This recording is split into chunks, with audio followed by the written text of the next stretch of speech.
Շենգավիթ վարչական շրջանի ղեկավարին հանձնարարական համար 104 զեկուցել Վերին Շենգավիթի երկրորդ փողոցի երկրորդ փակուղու համար 26 հասցեի հարակից տարածքում կուտակված ջրի խնդիրը կարգավորելու ուղղությամբ իրականացված աշխատանքների ավարտի մասին։ Հարգելի քաղաքապետ, հանձնարարականի շրջանակներում Շենգավիթ վարչական շրջանի աշխատակիցները հայցել են տվյալ տարածք, իրականացվել է տեղատեսություն,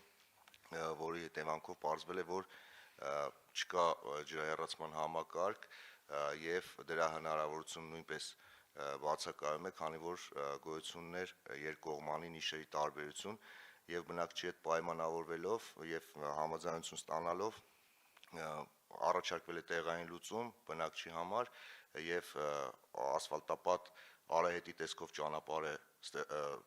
սարքվել դեպի բնակչի տուն։ Շնորհակալ եմ, բնակիչը գոհ է, Այո, վստահ, մյուս ընդունելությանը չի գալու, ասի որ չի լուծել։ Շնորհակալ եմ, փակենք հարցը, հաջորդը։